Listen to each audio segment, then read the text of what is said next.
Good job, fellas. Thank you very much. Welcome. Thank you. Is this the open floor now? It's open floor. Anything you'd like to add? Okay. I just want to go through the typical Q&A and avoid the mistakes that I and many others make. So to begin with, can one of you guys, well, let me not set you up. I would like everybody to know what an NFT is. It stands for a non-fungible token. So an NFT does not mean ugly gorilla or GIF. It just means something that is unique, that cannot be replicated, and it's identifiably and provably unique. So think of your silver round with a serial number, and if that serial number is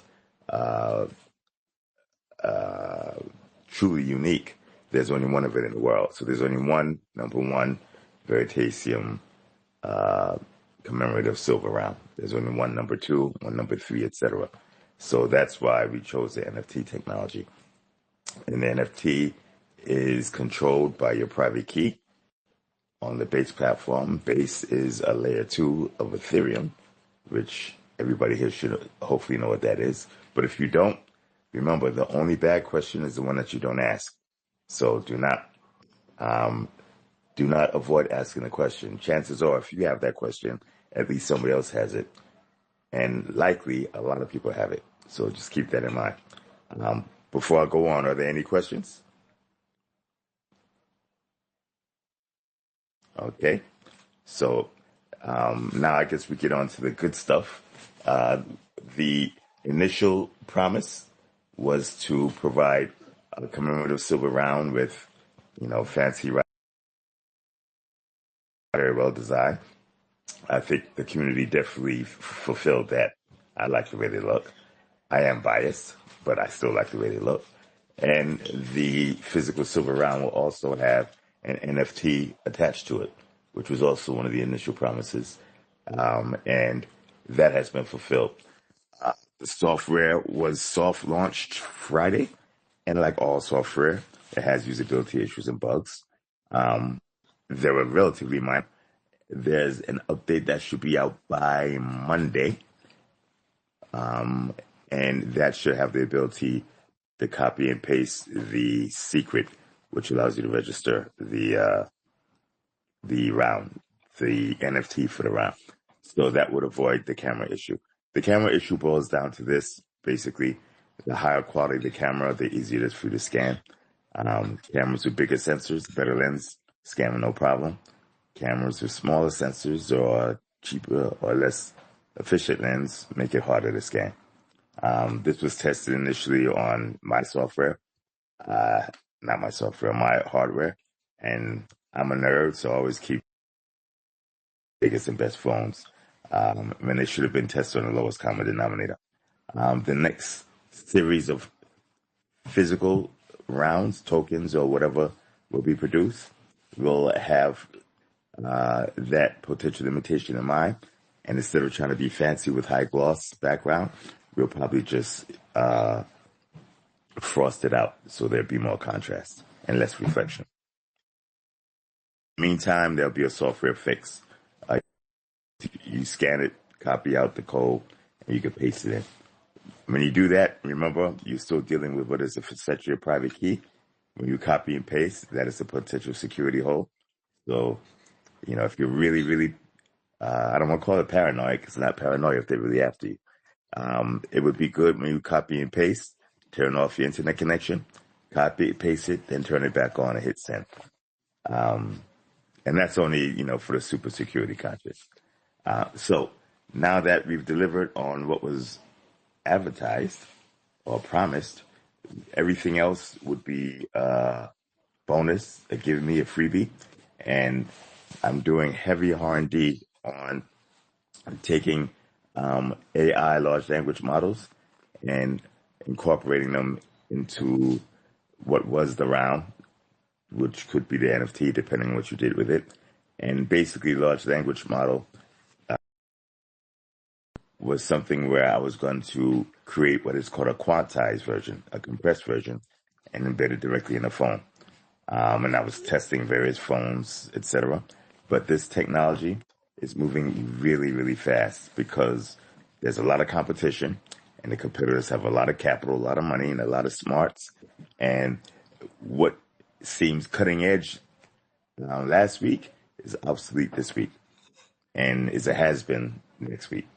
So instead of giving everybody their own personal girl to embed in their phones, it looks like we're going to go the route of using the patented technology with a version of multi-party computing, where you can take a private key, put it in permanent storage, never to be surfaced again if you want to, and then having pieces of shards of code that can represent a fraction of that key that is encrypted. You could give any LLM you want that you have control of access to that key or use of that key without giving it access to the key. So at no time is your private key exposed to the internet, to the LLM, or to anybody else, but the LLM could then use it. You combine that, and the LLM will be taught with a prepackaged set of instructions how a lot of the stuff that I invented or am inventing or will invent in the future enables trustless transactions. And you can do a transaction of value and not financial value. I want to be very clear, a transaction of economic value, which means anything that matters to you from an economic perspective. Financial transactions would be stable coins, purchase Bitcoin. Okay. Not so obvious transaction value would be the training data set of your LLM, being that you're the world's or the country's leading oncologist, and your findings related studies or tests in exchange for that of somebody else, right? In the same oncological specialty or something different. That is a transaction where actual currency, whether it's traditional, crypto, or any other, is not exchanged, but you do have an exchange of economic value because these things have value to each other. The exchange would be peer-to-peer, or at least when I say will be, this is all hypothetical. And it's a shame to have to make all these legal disclaimers, but it is all hypothetical R&D for right now. The exchange would be direct, peer-to-peer, on a trusted basis, so you don't necessarily have to know or trust the other person and or entity, and you can review the transaction before it's completed. That means you don't have to go through centralized exchanges. You don't have to go through an IP bank. You don't have to use Coinbase or Kraken or Goldman Sachs or JP Morgan, etc. Now, rumor has it that when I create things that cut out these big, powerful middlemen, I get in trouble within 6 months to 2 years later. Expect trouble to come 6 months to 2 years later because I'm at it again. Okay? Any questions thus far? Amazing. Thank you, Reggie. Now, actually, I had a question. When you say peer-to-peer trading, is this solely with other silver round holders or their AI agents, or is this just literally any value, trading any value? It's trading with anybody who has access to the network and either a private key or an API that you can interact with, where you can enforce the rules. So realistically, anybody who has access to the internet and a device with a CPU, memory, and a network interface, theoretically. Okay, they will most likely need a private key. That private key, theoretically, again, could be on any network or platform. It doesn't have to be a blockchain. It doesn't have to be a distributed ledger.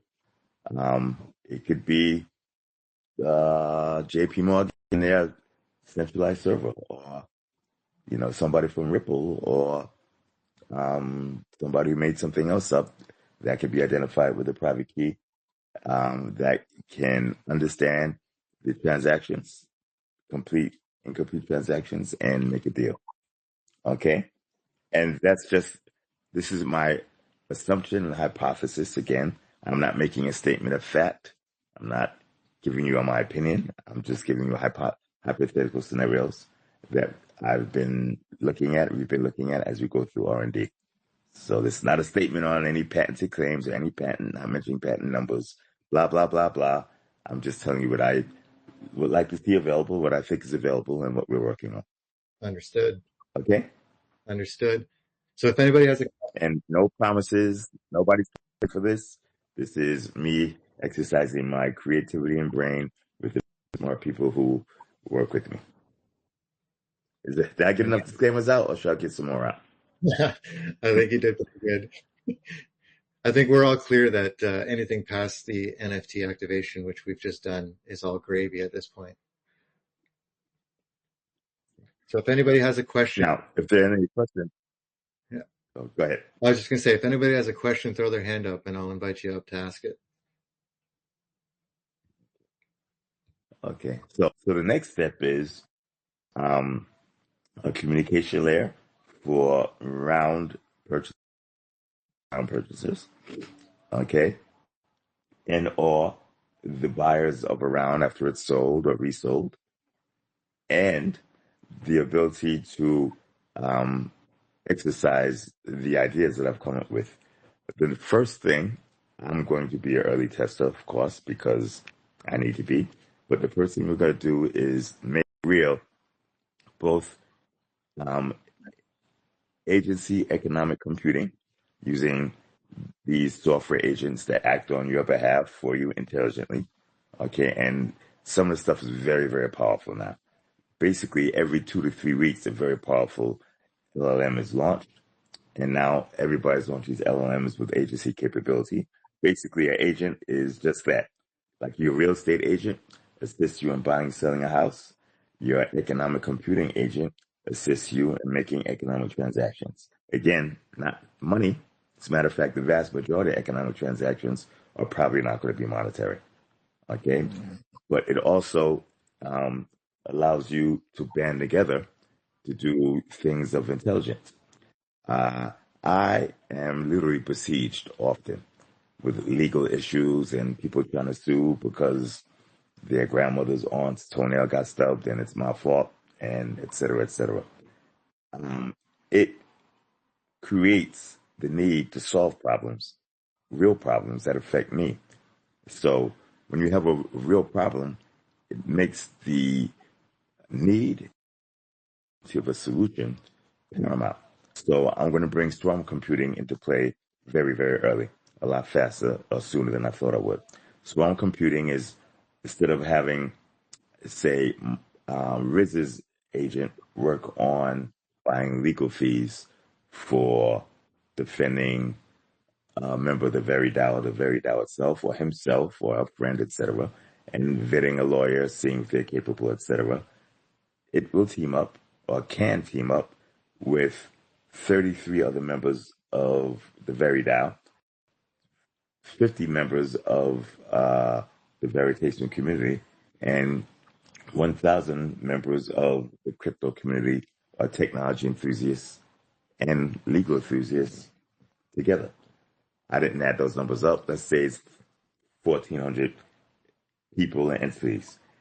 These people and entities come with their own expertise, legal, strategic, or otherwise, and or their own financial, economic, or intellectual capital and resources. And they can band together. Instead of having just Riz deal with this issue, you have 1,300 intelligent software agents dealing with the issue. And each and every one of those software agents have access to a private key. So they can not only bring their knowledge, wisdom, intelligence, and understanding, but they could bring their capital as well. So you can instantaneously have a 1,300 member law firm. I'm giving a hypothetical, okay?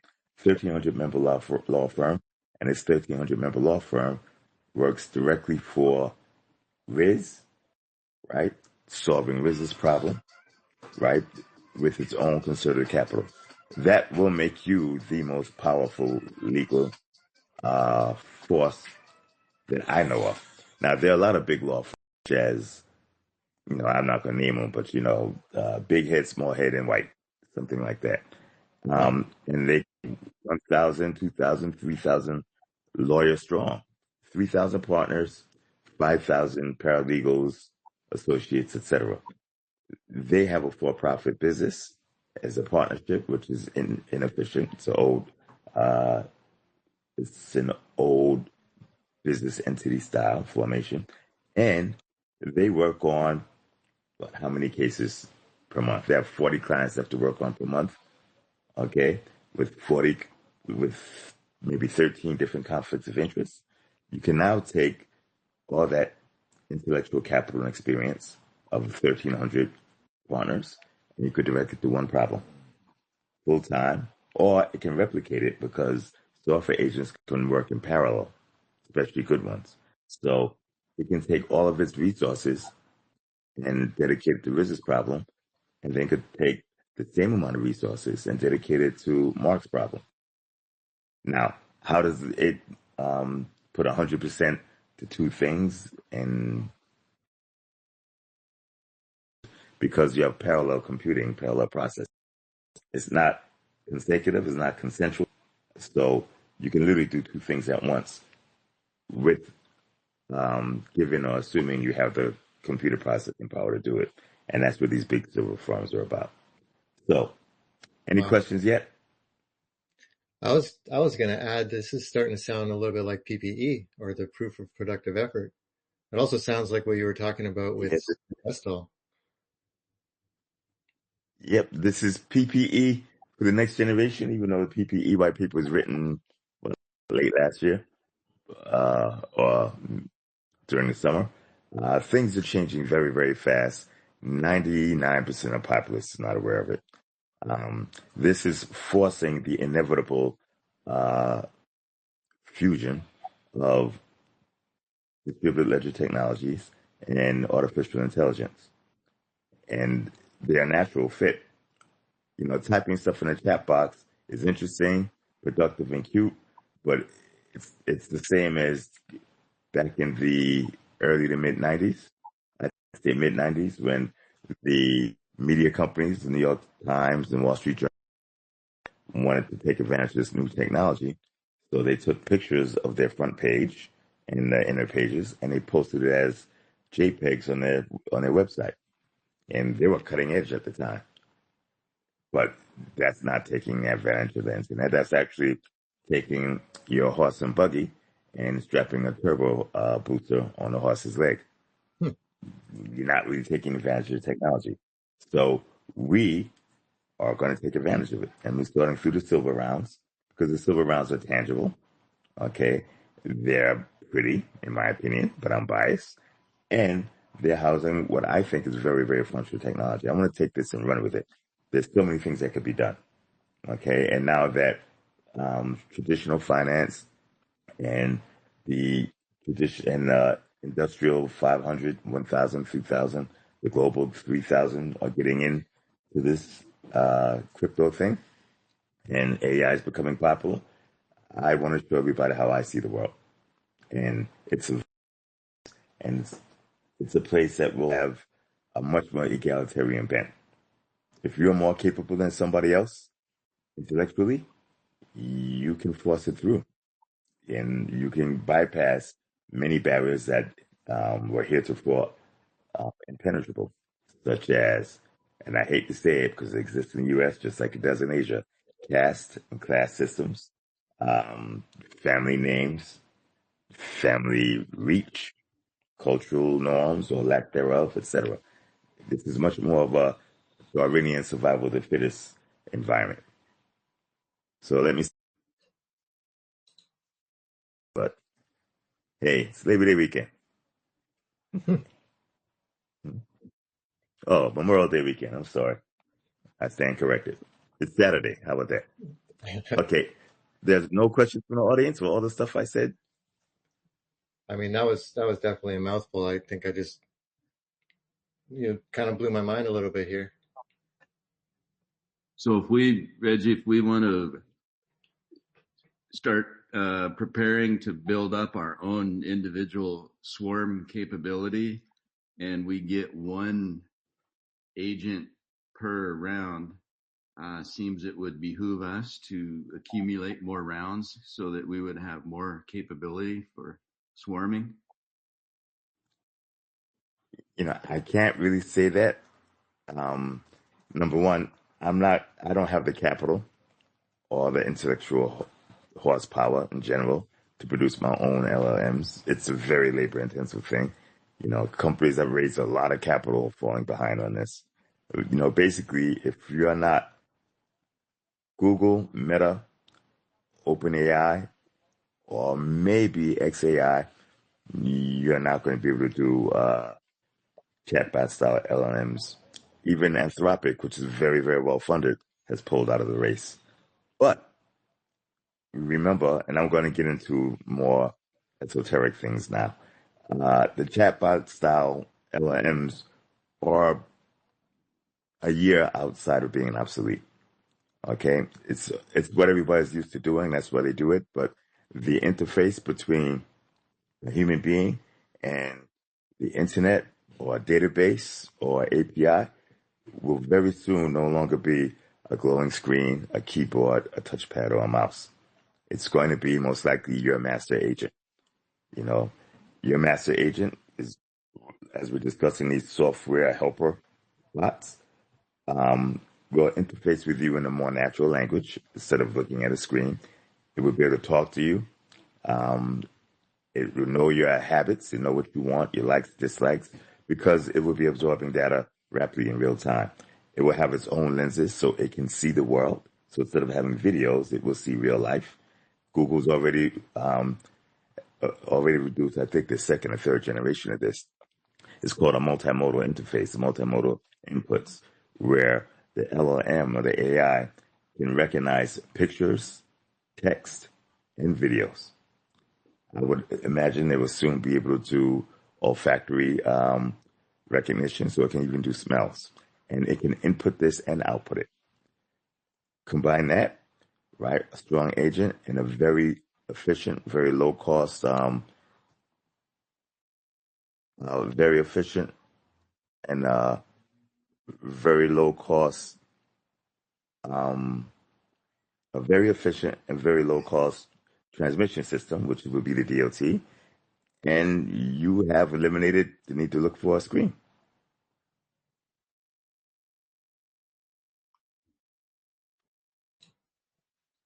Yeah, that's incredible. I saw your post mentioning some of this, and I see it coming. How do you build something when by the time you get it built, it's already obsolete because the environment has leapfrogged ahead so fast? Because you're not paying attention to the environment leapfrogging ahead so fast. Trust me, I actually spend a lot of my resources and time, with the local LLM, and it makes no sense now. They now have LLMs that work on chain. ICP has it, the Internet Computer Protocol. The issue is it gets very expensive. There's a lot of latency. And it's not necessary if you use the right cryptography to allow the private key to be accessed by the LLM, but not necessarily known. So I don't want to get into the nitty gritty of the technicals because it gets a little nerdy. But I pay attention to this stuff because I'm fascinated by it.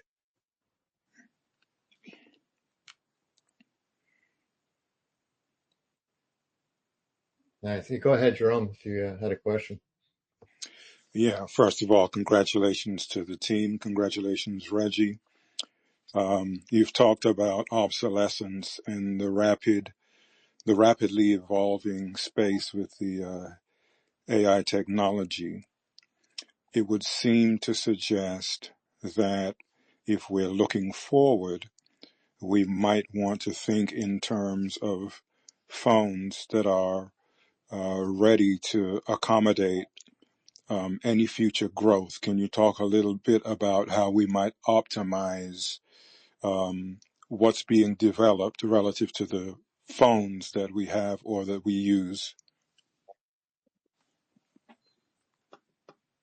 Computing heavy lift is going to be done on the cloud. The phone is really essentially just going to be a smart interface. Initially, I was going to put the LLMs on the phone for privacy, safety, etc. But the technology moved very quickly, and that is no longer the optimal option. You should always have the best phone you can until the interface that we're all used to and love is obsolescent, which I think is coming up. So, if you want a recommendation, I can give you a recommendation on powerful phones, but people usually have their favorites in terms of brand and looks and don't really follow functionality. So that's a long-winded way of saying any modern phone should do.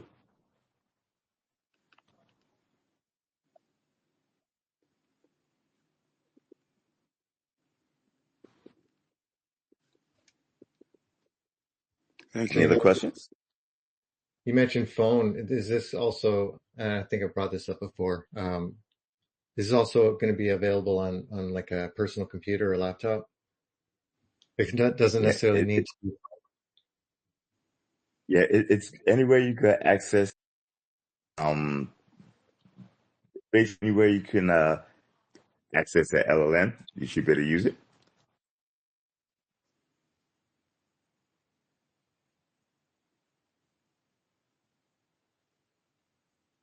All right. Do we have any more questions from anybody out there? Yeah. Comments? Got steak and bake. I just approved.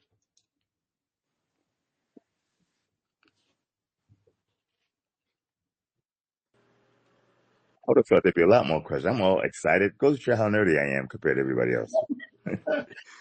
I'm always trying to catch up. I'm literally always trying to catch up. All right, Steak and Bake, how you doing?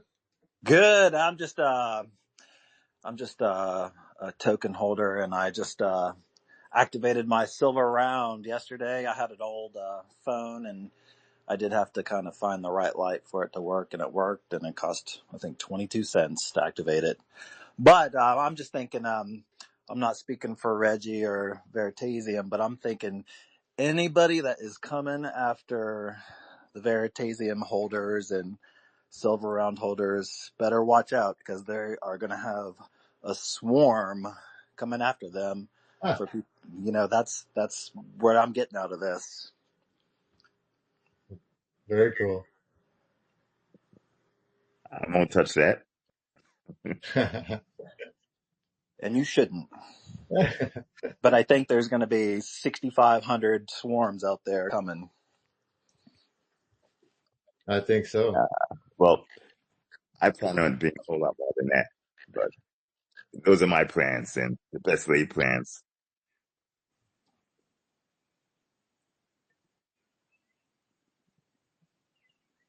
All right, I invited up a weary traveler. I will say this, we're already anticipating selling out of the first strike of the silver round. And we've kind of been discussing options for a second strike that will look a little different than this one. So get excited. And if you want a piece of the first strike limited edition, there's only 6,566 available. So you might want to act before they're gone. We're over 50% sold out, or roughly 50%. And with this activation, I assume we've probably went through a few over the weekend.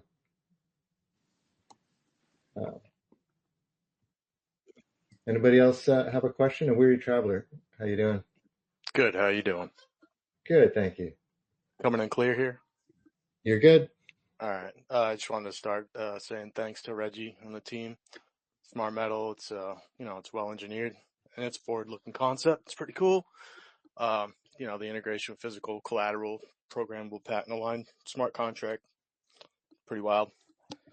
From a protocol security and continuity standpoint, and I'm not trying to challenge the IP ownership, but do you see a future where the admin controls of the smart contract are migrated to a multi-sig or a time lock? Because I noticed that just looking at the smart contract that minted all the smart metals is tied to an external owner address, like a wallet or a ledger. Is there plans to move to a multi-sig or some way to secure that a little more? I'm not trying to troll either. I'm just curious. I understand. Look at the role. I don't think multi-sig is basically antiquated technology.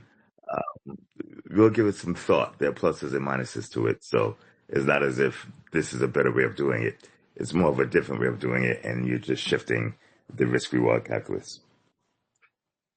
But it will be given some thought. We haven't even launched it yet completely. But these things are upgradable because we're going to be moving very fast, and the upgrade will. Now I think about it, I don't want to discuss it, but initial thought, it looks like it may not be necessary because you do have control of your NFT. You know, keep your private key safe and you're good. But that's some thought that I give in the future. Okay, let's get it launched first, and then we can look at the minutiae. Yeah, I realize we're early, and I'm just security guy, so I'm security conscious. So it's all good, man. Good job. Okay. Anybody else have anything to add, ask? It's not often we get Reggie in an environment like this. Could I ask one more question? Of course. So for like broader clarity, I know a lot of people are asking and have asked since all this SEC crap played out. Do you see like the existing Veri tokens that are out there somehow fitting into this new product architecture you're discussing? I see a lot of ways it can fit. The problem is I have a very powerful entity with less powerful entities and even more powerful entities who apparently don't have my best interest in heart. And so until I can mollify that threat, I can't even discuss it when we discuss Veri tokens. Understood. Thank you. Hello, Reggie. Yes, How sir. you doing, brother? How you guys doing? A while ago, you All made right. a tweet saying that if you were an investor today, um, you would invest in certain coins. I think you have Veritaseum number one, Bitcoin number two, Ethereum number three. Do you still feel that way, or have your mind shifted? Or thank you. I think that was taken out of. I think that's taken out of context Okay. because I would not give investment advice. I think someone asked me what I would do, out of X, Y, and Z, and I might have given a hypothetical. But you see how I have to watch what I say and give 5 legal disclaimers just to say it's raining. So that doesn't really sound like something I would say. Um, and I'm not going to comment on Veri. I definitely have strong opinions on it, and I don't own any Veri, by the way. So, but for safety's sake, I'll let the members of the DAO. Now, there are plenty of people here who are very familiar with Veri, and they can give their opinions. I wouldn't give mine. When we get back to a place where the Constitution reigns supreme and freedom of speech, and that First Amendment mythological stuff comes true, I will speak. Until then, quiet as kept. Okay. I'll add to that. Reggie has a gag order from his recent SEC case preventing him from talking about or even handling the Veri token. So until the SEC gives some clarity on secondary sales of the Veri token, which the Veri DAO is actively pursuing through no action letters and whatnot, we basically need clarity to find out what we can do with the token. But there is definitely effort put behind it to try and bring back utility. But currently there is none.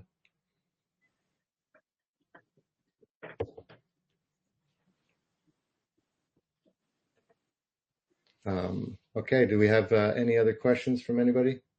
I actually do have a question from somebody who sent me a DM. They asked, how does a platform ensure delivery in case of P2P barter? So I assume he's talking about the AI agents being able to barter. It all depends on how you create the transaction. I could give you a hypothetical based off of a patent claim. Two parties want to exchange apples and oranges at a certain exchange rate using an external data source or their own agreement, etc. They can escrow the apples, escrow the oranges, right? Send the transaction through uh, as a draft transaction. Both parties take a look at it. They either agree or disagree. If they agree, then the apples and oranges are exchanged out of escrow, and everybody walks away happy. If one side tries to cheat the other, their side is not released from escrow. And even though you can try and cheat, you would lose economically in that transaction. And the vast majority of transactions of cheaters do so for profit or some other gain. Okay, that's one of many other scenarios. And that's a basic form of your patent, I believe. Jerome, Yeah, I won't discuss the patent. I I'm know. just giving you scenarios. But Jerome, you got a question? You got a hand up? Yeah. So, again, everything is moving quickly, and I'm sure that everybody here would like to feel as though, since much of it may be over our heads, there will be a way for us to keep up, to get information, to find instructions, to be able to dialogue. Can you talk a little bit about what plans are in process to enable the purchasers of the rounds to be able to employ and apply them? Yeah. Well, there's a help desk module that's been installed on the VeriDAO.io website, which I do not control, by the way. But there's an easy way to do it. I give a little packet, either in English or uh, human language or machine code to upload to your AI. You can ask the AI all the questions and they'll be able to answer it for you, which is probably the easiest way. Thank you. Or the old-fashioned way, going through, a web page or a database or help desk. And information will also be available on the YouTube channel, I imagine. I can't see it not being available, but you can ask the guys that run that YouTube channel. They've been pretty diligent over a decent period of time, so I can't see them falling off now as things start to get a little excited. So one last question. I did a little research. But yeah, I can't speak for them. I'm giving you, but a couple of them are right here, so you can ask them. Okay. Okay. So one last question. I did a little research, which seemed to suggest that the V rounds with the agentic computing could actually become a new asset class. Is there anything, say about that? Opine on? I can definitely see that. I have a very different way of looking at things, and partially because I'm probably a little more objective. I don't have a $300 million Bitcoin hoard, and I should have, but I didn't participate in the Ethereum ICO, etc. So I look at things pretty much the way they are. The investment, like having a Bitcoin sovereign wealth fund, in my opinion, is a misdirection, and it's a waste of attention and resources. Instead of investing in Bitcoin, a country who wants to raise its posture and stature globally, worldwide, compared to its competitors, should invest in the people who made Bitcoin. Okay, instead of investing in Ethereum, you invest in entrepreneurs who are making Ethereum.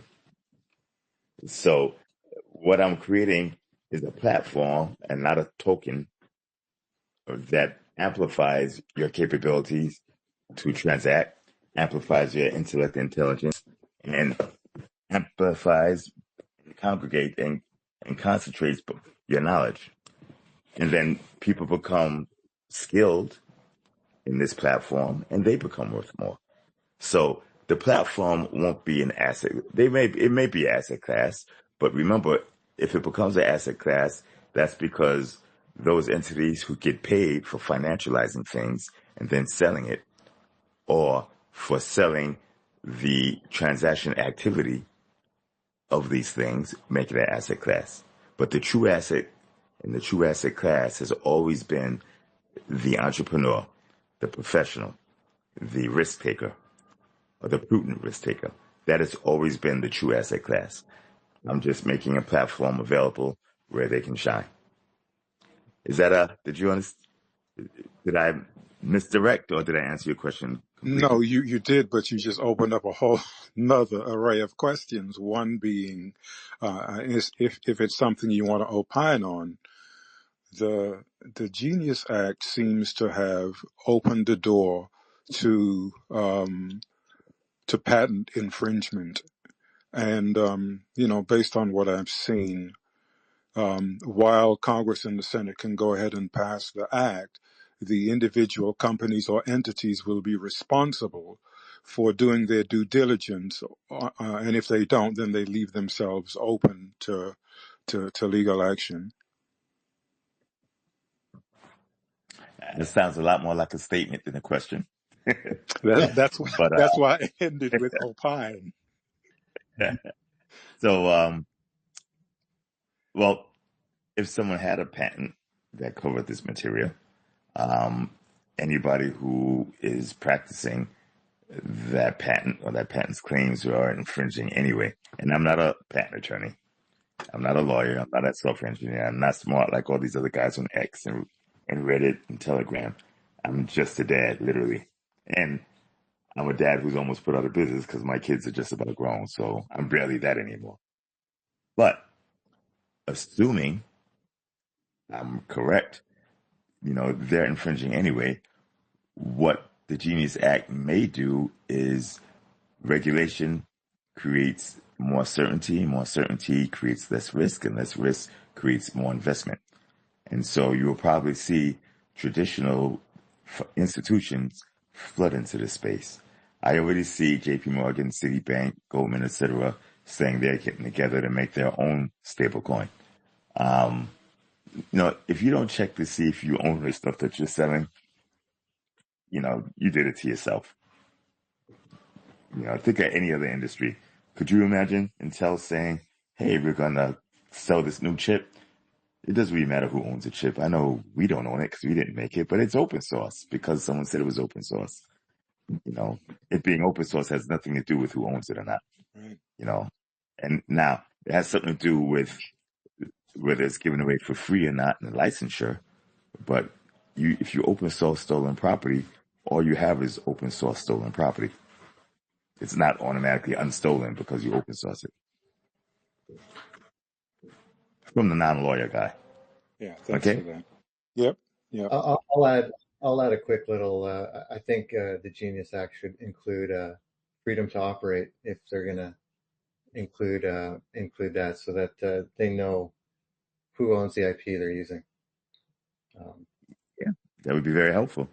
Imagine grandma's stablecoins getting frozen because someone got an injunction because some institution decided to use someone else's idea. So, one line in that act could fix the problem, theoretically, hypothetically. Mm-hmm. And the SEC should do that too.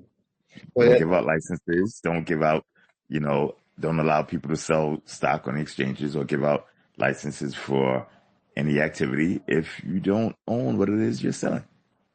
Or if you own or license, shall I say. And I'm still learning all this, so, don't quote me on anything here, but I am quite surprised that Coinbase was able to go public without doing something like a freedom to operate. But that said, it is interesting. Even I was surprised, and I know this stuff rather well. But hey, you learn something every day. Huh. Okay, so we got Lucius on deck here for the next question, and then Mr. Ben, followed by number one. Lucius. Thank you very much. The question I have is something that Jerome asked, and that was regarding smartphones. Reggie, you did offer to suggest a brand or a model. Is that option still open? Yeah, I could give you my favorites, and it really depends on what you do. Like if you like photography, to be truthful, for hardware capability and functionality, the Chinese phones run the world. I mean, they're really, really outrageous. Not only are they are they 33% cheaper than their competition, but they are dramatically superior in almost every category. So you now, in terms of outright usability, the Apples and the Samsungs are favorites, but I think there's some bias there because part of the usability is that we're used to that. But the Vivos and the Apples and the Huawei's and the Xiaomi's, these devices, they're like it's like looking 2 years into the future of Apple and Samsung, 2 years plus, and getting at a discount to today's price. So the camera issue with the rounds, you would not have it with these phones because they have 1-inch sensors. If you're looking for battery life, again, they use a totally different technology. They use semi-solid state batteries.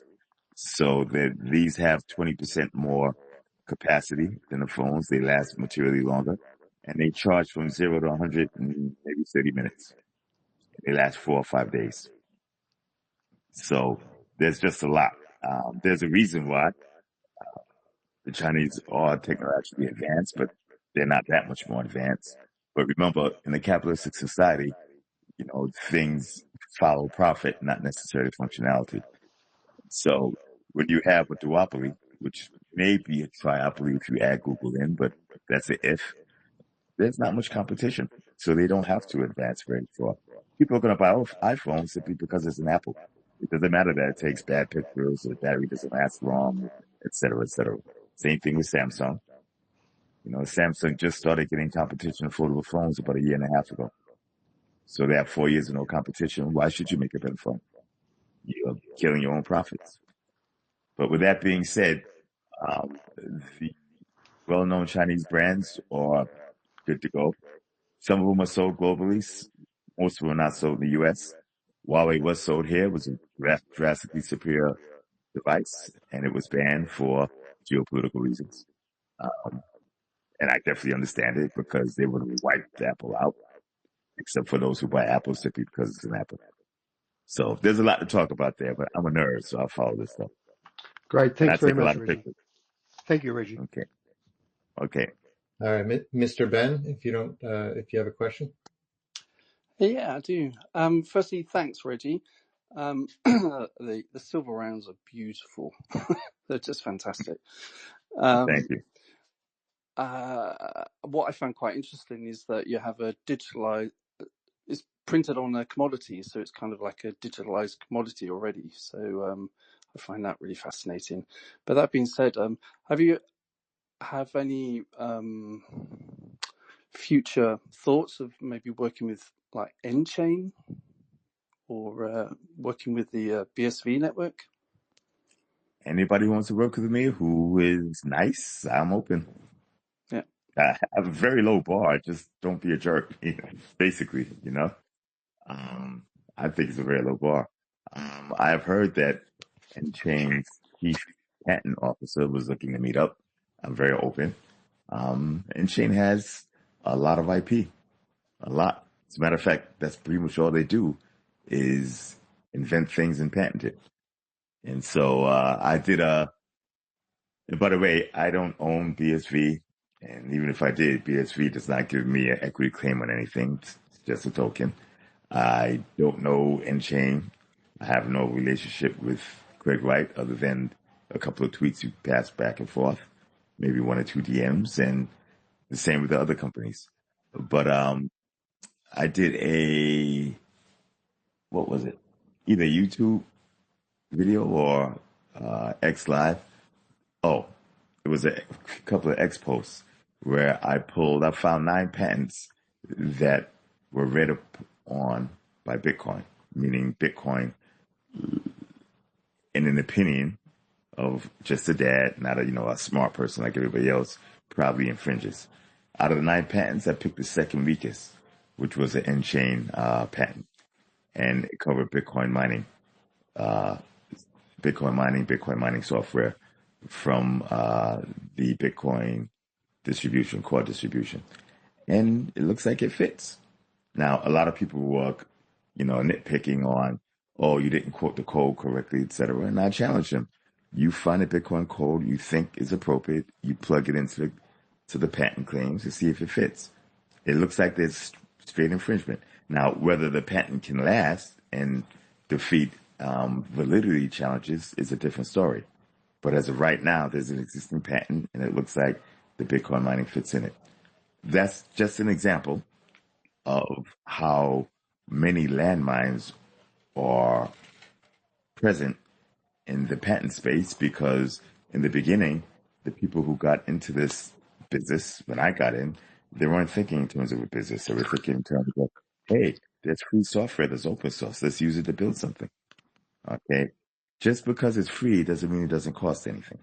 As a matter of fact, my grandmother used to tell me that free is probably the highest price you could possibly pay for something, because nothing is really truly ever free.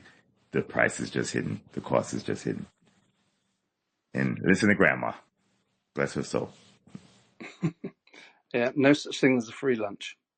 Yes. Well, thank you very much. It was great speaking to you. Thank you. Well said. Thank you. So I think we got number 1 up, and then a weary traveler next. Hello. Hey there. Honored to be here. Ask this question, Reggie, and thanks for hosting, Riz. I just want to take you back to your example about Riz and his legal issues, because he was. Now, I'm not saying Riz has legal issues. That's No. a hypothetical. I know. Okay. I know. I'm just Let's joking. not bring that on Riz. Just say I that can tell who does have legal issues. he's been a naughty me. boy, right? Yeah. Okay, so what if Riz didn't have legal issues? What if me and Riz got together and the public had legal issues? Would me and Riz be able to form a law firm or some sort of, with our agents and, help people out that way? Is that one avenue we could explore? Is that what you're suggesting with that example, or did I get it wrong? I don't know. Thanks. Legally in the U.S., I don't think you could form a law firm unless you're a lawyer, but you can form a legal research software unit, which will potentially make everybody not want to hire a law firm, except for the one lawyer to represent them, and even in pro se. Gotcha. Again, Okay. all hypothetical. Lawyers don't hate me any more than you already do. Okay. My understanding is lawyers make most of their money by research and quoting existing law. So if we have AI agents being able to search all that in minutes or seconds versus days and weeks, I mean, I could see how they could be disintermediated pretty easily. Exactly. And what would we have to do? Just hire one guy with a law license or whatever they call them? Sorry for my ignorance. No. I'm just as ignorant as you, and I'm literally learning this as I go. But my understanding is you could literally prepare everything and hand it to a lawyer, and then you're essentially paying him to review and submit it. But again, I'm completely green to this whole idea, but that's the way I see it. Interesting. Thank you. Reggie, do you have a thought on that, or can you add to that? You don't need a lawyer at all if you're representing yourself pro se. You need a lawyer in the U.S. at least. You need a lawyer to represent an entity. So you cannot represent SovereignRiz LLC, but you could represent Riz himself. And I can tell you now, I unfortunately am a prodigious consumer of lawyers, legal services, etc., all against my will involuntarily, but I am and have been for a while. And lawyers, most of the mistakes lawyers make are in the details and the minutiae and not knowing the particulars of a certain law or angle. When you use very powerful AI and you feed it the data, you have a case. The case has 64,000 pages in it. You can go and get the best lawyers with the best interns and they have them read through it. They're still human beings. 64,000 pages, you're going to miss something, right? You get AI with the limits pulled off of it. It misses very, very little. Especially if you use multiple different AIs and have them audit each other. And, I can see AIs running roughshod through the legal profession. Same thing with software engineering.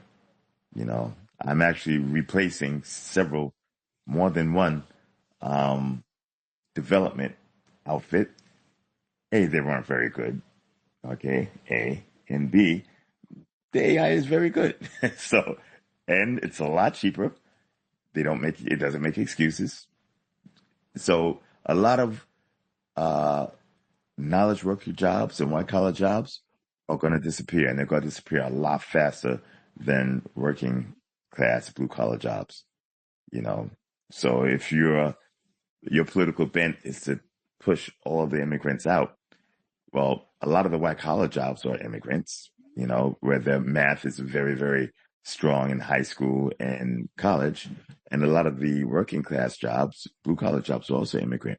But that requires physical activity where the white collar jobs usually don't.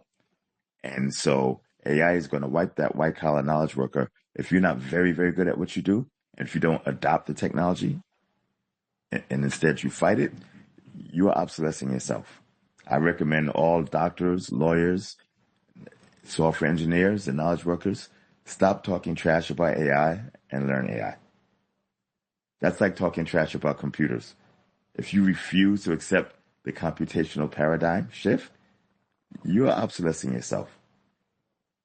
You're doing it to yourself. Now, it's going to happen on the working class front as well, but you could develop software a lot faster than you could develop hardware. A lot faster. Particularly mechanical hardware that has to move and function. Can I add? And this is not a political statement.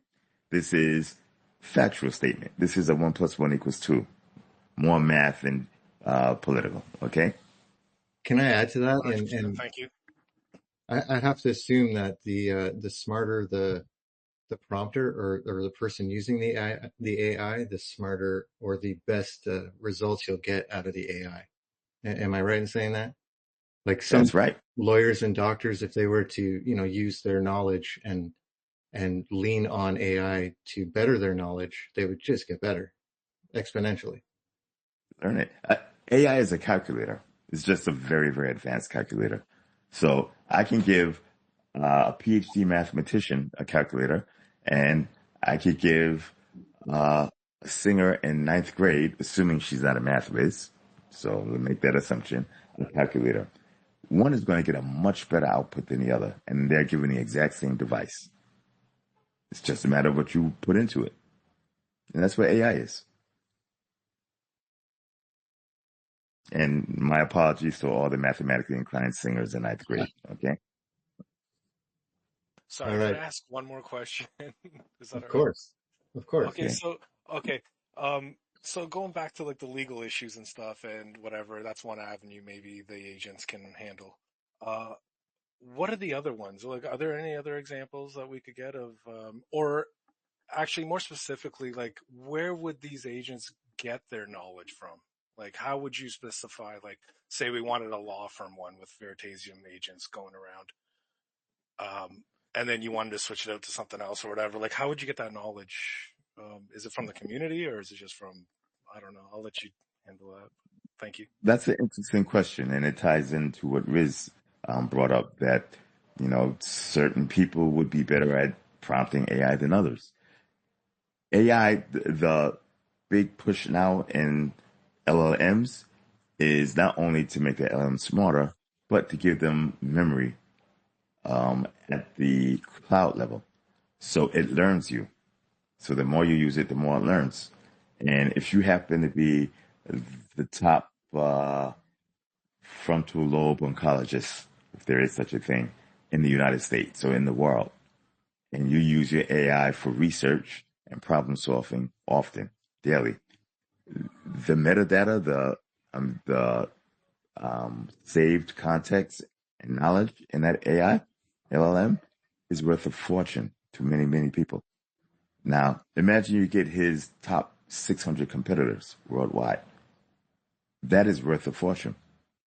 Okay, and that knowledge can be summarized and put right in the NFT, your Silver Round NFT, included in their metadata. We've already made arrangements and allotments for that. So the NFT, the Silver Round SmartMetal NFTs, have placeholders for the summarized knowledge of LLMs.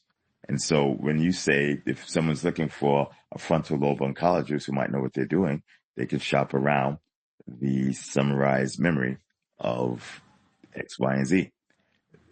This summarized memory is not, I wouldn't say it's tamper proof, but it's not easily adjustable by the owner of the NFT round.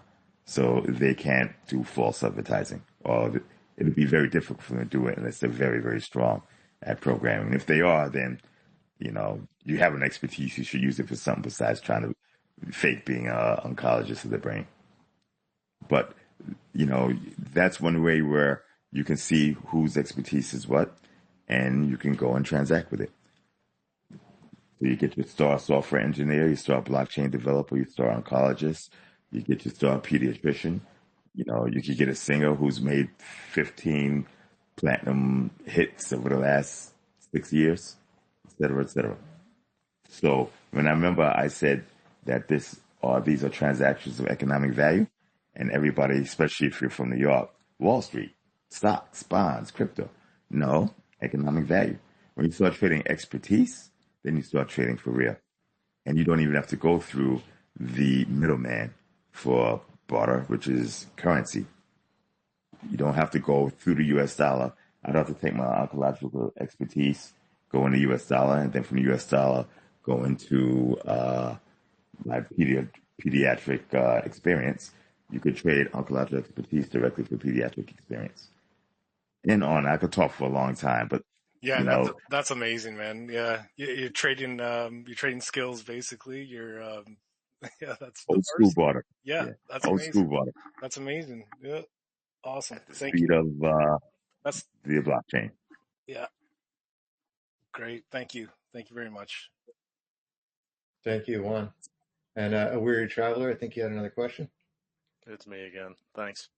Hey, Reggie, so I know you mentioned you weren't interested in trying to build a custom LLM. Target's always moving, where, it's exponential growth currently. Have you considered, or have you already looked at huggingface.co? It's a really popular AI model website containing a series of data sets and models that you can custom build and throw together fairly quickly. I'm not sure if you're aware of it, but if not, I hope you check it out. Yeah, I looked at it. That was where, I was picking the quantized models to put in the phone, but it's moving too fast. So I'm going to leave the LLMs for the big boys with the money and the employees, and I'm going to do what I do, the IP part. So if you want to use something of a Hugging Face, many of those models will fit right into it. If you have a Chinese phone, it'll fit into many of them. Some of the Chinese phones have 23 gigabytes of memory. That's enough to run a pretty strong model directly off the phone with nobody's assistance whatsoever. Wow. That's pretty impressive. Yeah, I'm going to have to go now because I'm being told that I have to go now. Thank you for Okay. joining us. Okay. One last Thank you, question, or is that it? Do we have anybody else that has a question real quick here for Reggie? I appreciate your time, Reggie. Thank you. Okay, well, thank you. I appreciate everybody's support. Appreciate it. Thank you, Reggie. Okay. All right. We still got VE test here. If anybody's got a question about the NFT activation.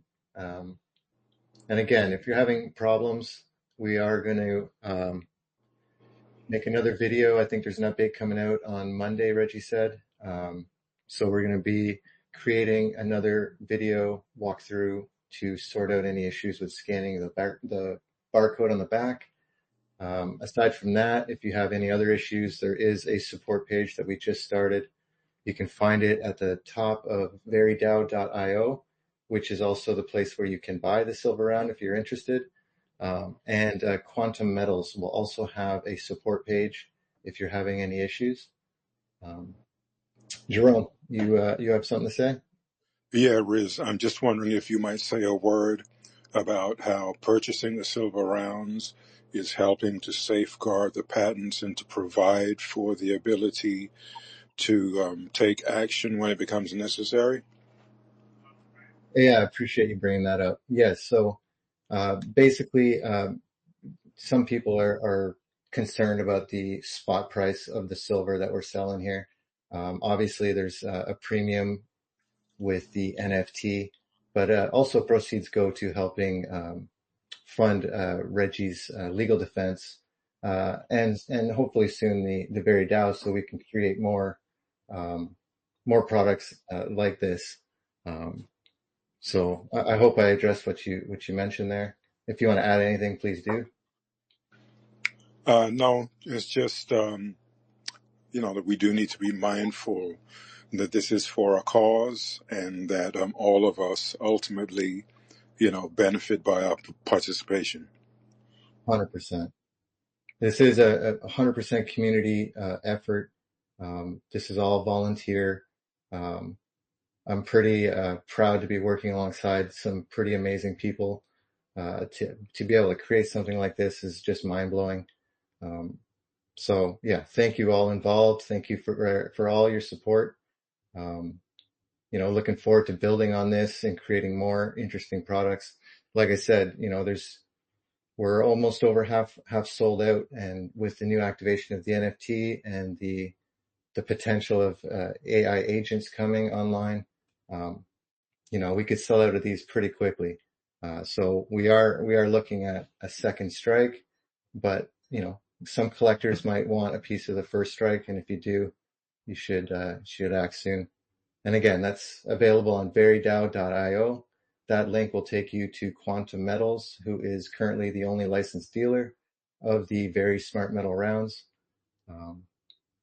Yeah, just to be clear, this is not a Veritaseum effort. This is a VERI DAO effort, 100% community driven. So yeah, thank you all again for your support. And if we don't have any more questions, unless Jerome, you have another one, I see your hand up.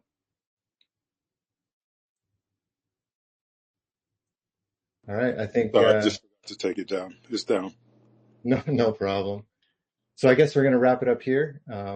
So I've recorded this space. I'm going to leave it sit here, and I'm also going to make a video of this. And again, I'm going to work with VE Test on following up on a second video with the coming update on the QR code. And thank you all for joining us.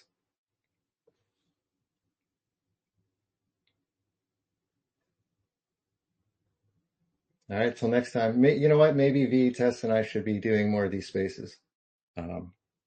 And maybe we'll talk about doing one weekly, or at least myself, so we can catch up as a community.